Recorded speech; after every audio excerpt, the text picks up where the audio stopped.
Aún en la actualidad, si hablamos de un genuino maestro en Corvette y todo lo que concierne a sus modificaciones y puestas a punto, el nombre por excelencia que nos viene a la mente, sin lugar a dudas, es John Greenwood. En cierto modo, la historia de John estuvo vivazmente ligada a la de su hermano Bart. Si bien habían crecido en sintonía, compartiendo la misma obsesión, desde que su padre, Hank Greenwood, ejecutivo de General Motors, les obsequiara con algunas incursiones por la mismísima factoría custodiada por las siglas GM.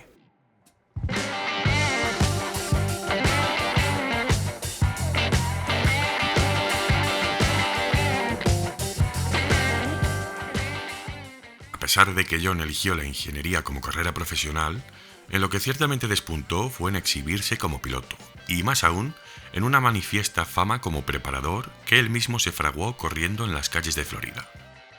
Siempre involucrado en el mundo Corvette, John impresionaba a los corredores callejeros con el rendimiento que le procuraba su Corvette Stingray de 1964, acaparando así el creciente interés de los jóvenes por el devoto mundo del motor estadounidense. Su éxito le llevó a posicionarse como suministrador de material deportivo en una tienda llamada Auto Research Engineering, una transición profesional en la que ya había empezado a trabajar en algunos coches de pilotos profesionales.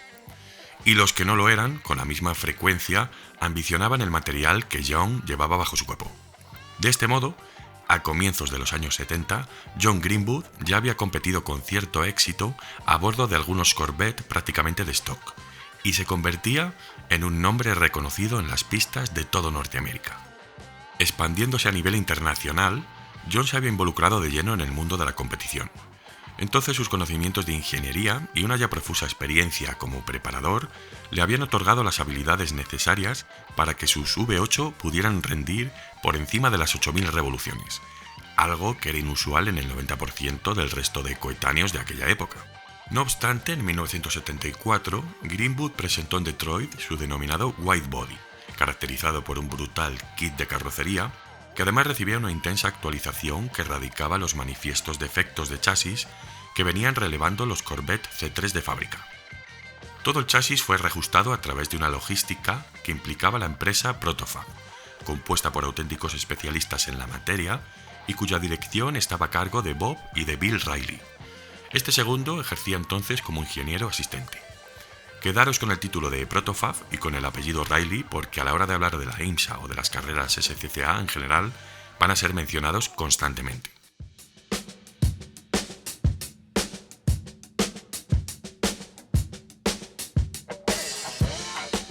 Los nuevos chasis Protofab de Riley partían de un marco tubular que se limitaba a la parte central del cuerpo original. Para mejorar el white body a nivel bastidor, se revisó todo el conjunto de suspensiones, adoptando nuevas geometrías y extirpando del eje trasero el sistema independiente original en aras de unos nuevos muelles y amortiguadores ajustables diseñados en colaboración con Koni. Greenwood tenía ya la vista puesta en la IMSA, y dicho sea de paso que el nuevo Corvette cada vez tomaba mejores especificaciones para el susodicho escenario. Partiendo del brutal Big Block de aluminio producido por General Motors, entonces un 454 de 7,4 litros, John vio oportuno incrementar la capacidad del motor hasta los 7,6 litros, algo que resultaba en unas opulentas 467 pulgadas cúbicas. Para que el bloque tolerase las condiciones de la pista, se sustituyeron algunos componentes como los pistones y los árboles de levas, y para el caso, el conjunto se alimentó mediante un sistema de inyección Lucas que regaría las cámaras con combustible de alto octanaje.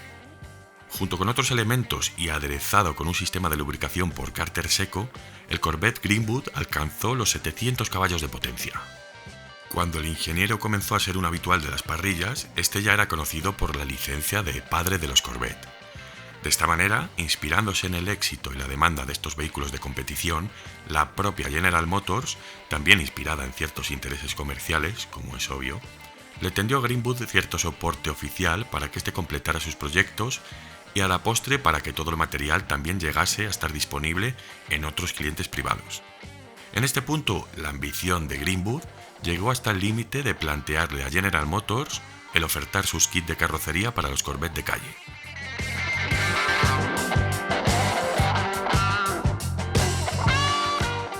No todo fue un camino de rosas en la carrera deportiva de John.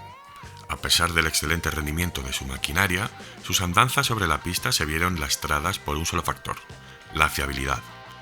Hubo diversas retiradas de la pista, todas ellas por sucesivos problemas mecánicos que terminaron por empañar las prestaciones de los legendarios Corvette. Con todo, en 1976 el ingeniero y piloto fue invitado a Le Mans en aras de imantar espectáculo y así completar la parrilla. Greenwood tenía a Bernard Darnich como compañero de equipo para ejecutar una salida en el 9º puesto, una situación aceptable teniendo en cuenta el escenario en el que estaban. Irónicamente, aquel día la mecánica del Corvette había aguantado bien. Era domingo por la mañana y finiquitar el evento de resistencia más popular del mundo parecía ya un hecho palpable. Sin embargo, el reventón de uno de los neumáticos a escasas horas del final esfumó toda esperanza. Esta vez no habían sido los problemas mecánicos, sino que es posible que el azar se cebara con John. A pesar de todo, Greenwood y su Corvette custodiaron una victoria aquel día, siendo el vehículo que alcanzó la mayor velocidad en la recta de Mulsanne, rodando nada menos que a 350 km/h. Ese mismo año, John cesaría su actividad como piloto, siendo imposible compaginar la enorme magnitud de trabajo que conllevaban sus labores como ingeniero, diseñador y preparador.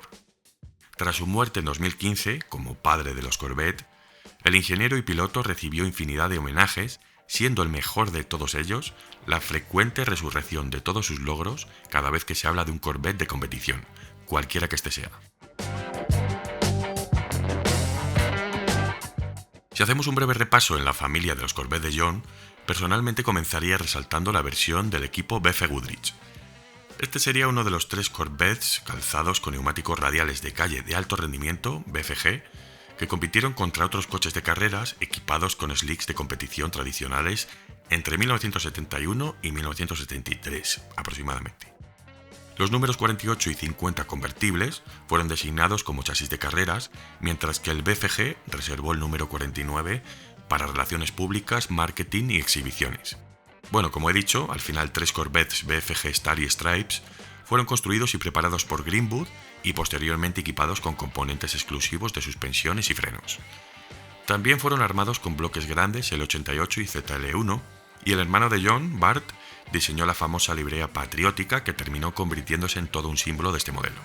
Y como acabo de mencionar, para reemplazar el L88 de fábrica, se eligió un motor Chevrolet ZL1 totalmente fabricado en aluminio, con 427 pulgadas cúbicas, que producía más de 750 caballos a 6.500 revoluciones. También, durante su posterior proceso de restauración, el coche con el número 49 fue equipado con un potente Traco 427. Greenwood introduciría estos chasis de carrocería ancha en 1974, y la prensa se refirió al primer coche como la mula, aunque durante gran parte del desarrollo de su suspensión y de su chasis, su apodo sería cambiado por el de Batmobile.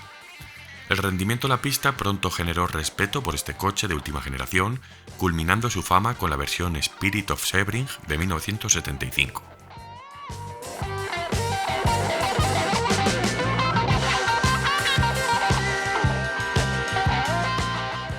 Este chasis apareció en tantas formas diferentes y bajo tantas libreas que es realmente todo un desafío identificarle y posicionarle en una línea temporal.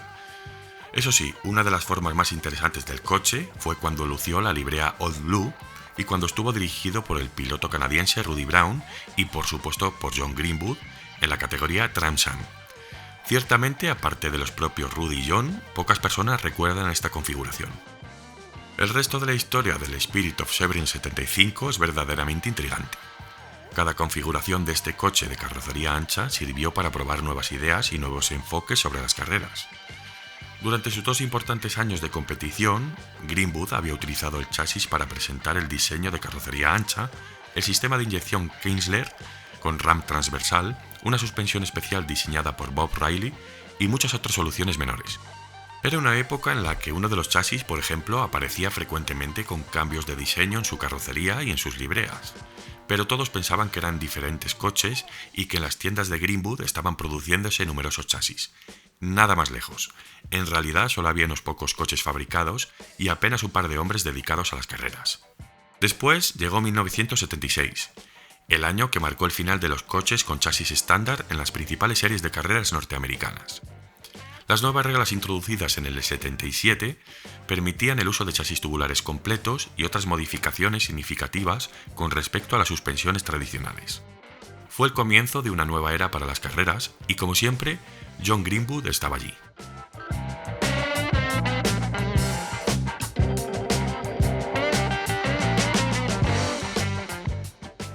Sería John Paul Scheer quien compraría el segundo chasis Greenwood de estructura tubular diseñado por Protofab.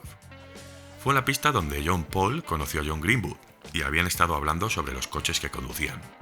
Entonces Greenwood convenció a Paul de que por el dinero que estaba invirtiendo y en la clase en la que quería correr, la IMSA GTO concretamente, podía sacar mucho más provecho de un paquete Corvette. De este modo, John Paul terminó comprando el segundo coche a Protofab. Este chasis sería precisamente el hermano del que conducía el propio Greg Pickett. Sin embargo, aquel chasis había sido construido como un coche de pista corta, destinado básicamente a las carreras Tram-Sam. Por el contrario, el chasis de John Paul nació según los estándares IMSA GTO muy diferentes. Equipaba una mayor carga aerodinámica y una menor resistencia, pero tanto los chasis como los motores Greenwood ya habían llegado a su punto más álgido y eran imposibles de mejorar. Más tarde, bajo TIR Racing, Greenwood instaló sus bloques grandes totalmente de aluminio con inyección de combustible Lucas. En su configuración Daytona, el motor fue ensamblado por McLaren Racing Engines de Detroit, desplazando 467 pulgadas cúbicas. Tenía pistones forjados, varillas Carrillo y bielas de titanio. El motor estaba adosado directamente al chasis y ligeramente desplazado hacia el lado derecho, como entonces permitían las reglas IMSA.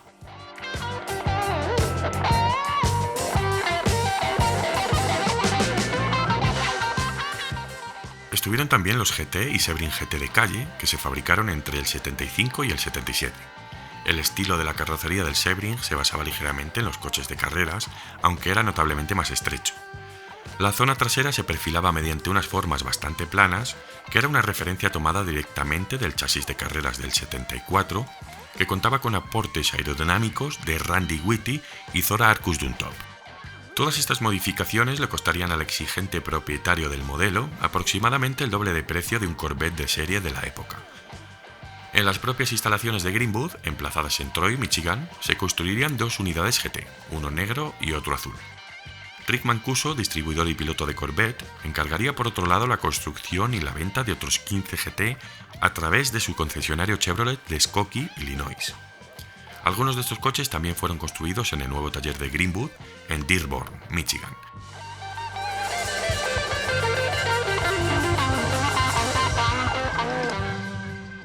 Bueno, el padre de los Corvette, como bien le apodaron, y toda una institución, John Greenwood, en Norteamérica y en el motorsport de ese territorio, que por desgracia aquí en Europa no es un nombre que está a la altura del personaje legendario que fue John, ¿no?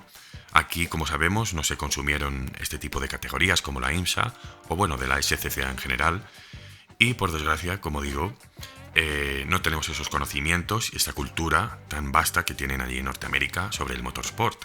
Entonces he querido traeros esta historia para que siempre que veáis un Corvette o un White Body os acordéis de John Greenwood, el padre de los Corvette.